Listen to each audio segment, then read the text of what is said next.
Good morning mga kaibigan. So naito tayo ngayon sa ating talungan. So ako po ay nakaisip pong gumawa po ng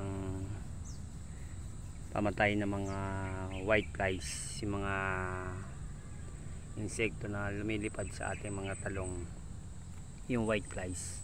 So nakaisip po tayong gumawa ng dahon ng kakwati. Atin po siyang gagawing pamatay sa mga white flies. Yan. So maghahanap po ako ng white flies po na sinasabi po. Titingnan po natin, hanapin po natin yung mga white flies sa ating mga talong, kung ano itsura po nun. So yan po yung mga puti-puti po sa dahon, yan po yung mga white flies.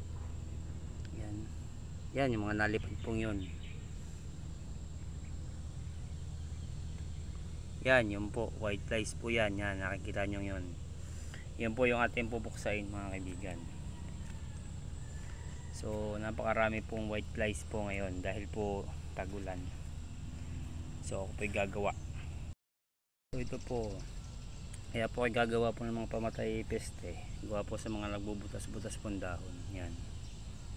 Tingnan po natin yung mga nagbubutas-butas na yan. Bakit po siya nabubutas? Yan, marami pong magliliparang white flies. Yun po yung ating pupuksain. Yan. Binubutas po kasi ng ating mga dahon. So tara po, tingnan natin. Yan. So ito po. Ito po yung dahon ng kakawati. Yan. So kukunin ko po ay yan. Kailangan po i-berde.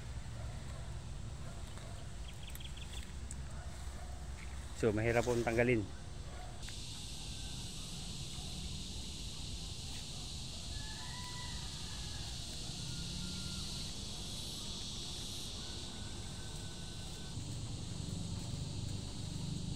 So ayan na po mga kaibigan, nakakuha na po. Yan. So ito po ay pakukuluin natin sa tubig na meron pong asin. So ngayon po bibili naman po tayo ng asin. Tara. Bili na po ako ng asin sa tindahan. Ito po isang balot. Yan. So akin naman po siyang pakukuluan sa tubig. 1 litron tubig. Padigit po ng apoy.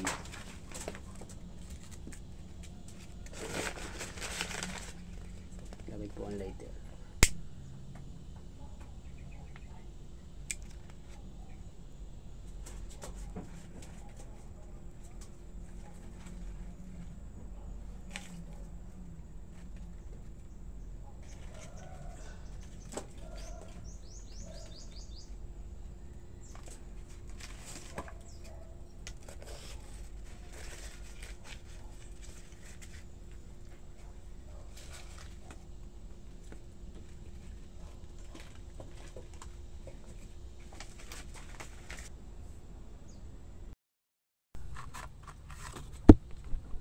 So ngayon po pag dikit na po yung apoy, atin na po ilalagay yung tubig. 1 litro po siya, pero sa akin po isa pitsil lang dahil walang litro. 1 litro ng tubig po siya ilalagay nyo. Medyo pa kukuluin ko lang po muna, saka ko po ilalagay yung ating madre cacao. Kukuluin ko po muna siya, medyo paypay lang po, paypay. So tayo po gagawa ng pamatay ng white ano yung mga lumilipad na puting insekto sa dahon ng ating mga tanim na talong. So tingnan po natin kung effective po. Atin na po siya ilalagay sa kumukulong tubig. Tayo po siyang himay-himayin.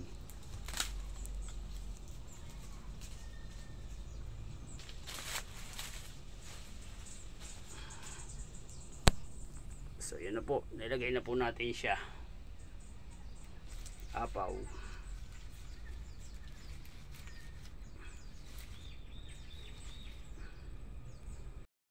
Lagay na po natin yung dahon ng kakawati.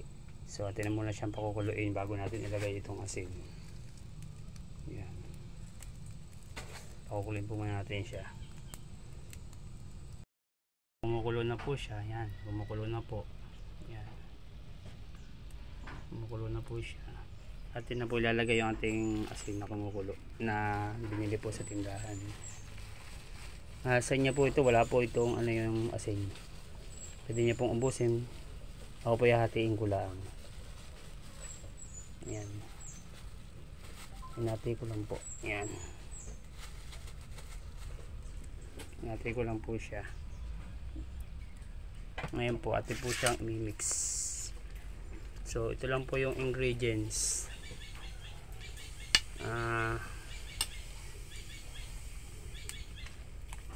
Ito lang po yung ingredients na sa pangpatay ng mga insekto sa ating halaman. Ito lang po siya. Po pala inilipat dahil nabutas na po yung ating kawali. Yan. Atin na lang po siyang hintayin na maluto.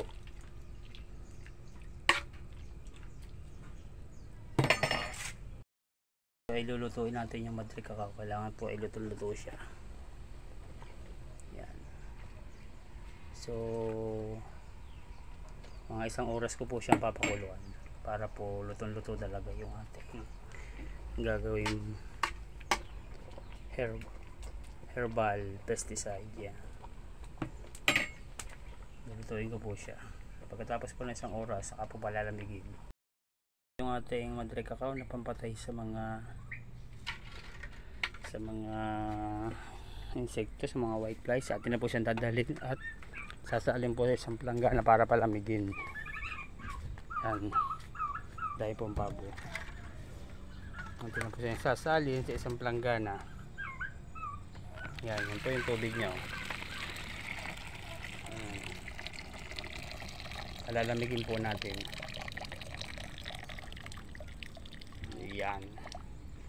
Atin na po siyang palalamigin. So, eksperimento naman tayo sa damo. Konti lang. Atin bubuhusan itong damong ito kung ito ay matutuyo. Yan. Ito po yan sa may lutuan. Yan. Tignan po natin kung siya po ay matutuyo. Yan. Obserbahan po natin mga kaibigan. Sasalain.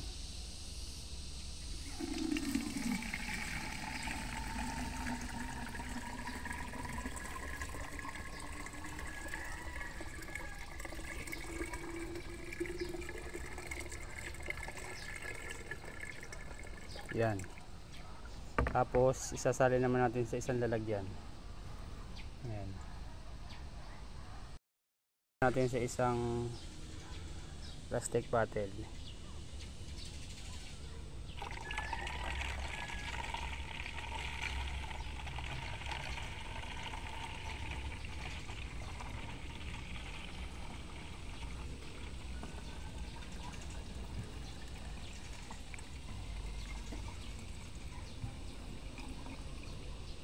So, yung ating 1 litrong tubig nagkulang na. So, yan, ready na po siya natin i-supply sa ating tanim. Nagtakal po ako ng isang ganare sa isang 3 liters na tubig. Nalagay po tayo ng ganare. Ito po yung ating takalan. Oops, nabubo.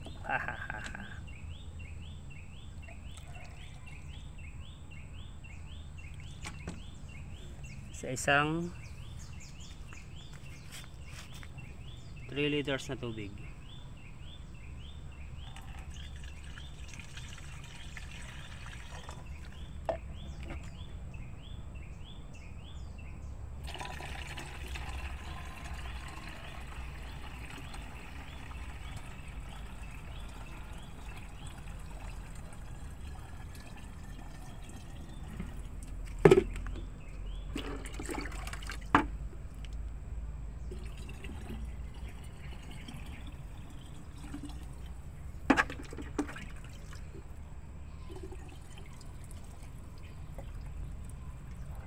Ayan, puno na po siya. Ready na po natin siyang i-supply. Susupply na po natin sa ating tanim.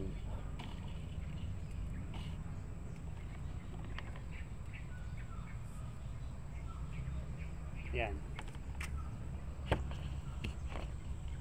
unahin po natin yung may ano siya, yung may butas na dahon.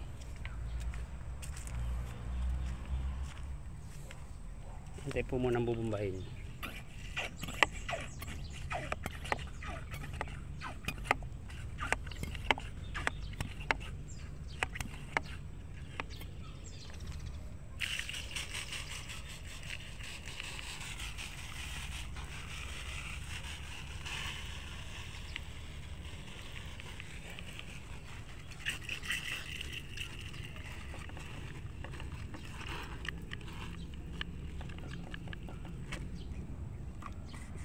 Bomba po ulit, bomba.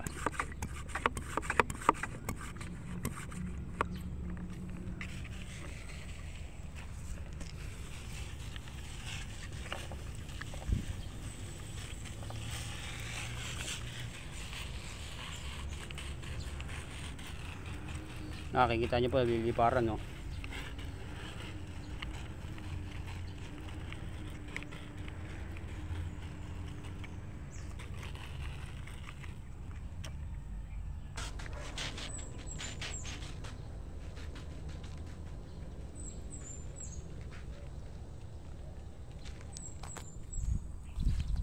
So mga kaibigan, may basil, oh. Ayan, atin siyang bubumbahin.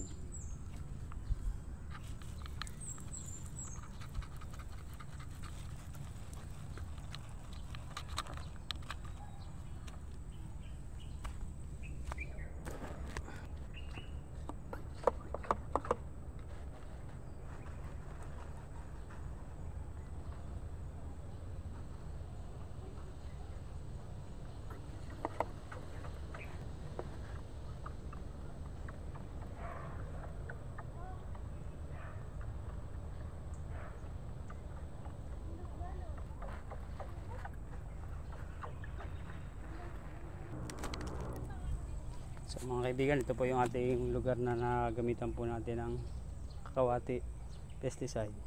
So obserbahan po natin ng mga 1 araw hanggang 2 araw kung ano mangyayari po. Obserbahan after 2 days kung ano po mangyayari ng ating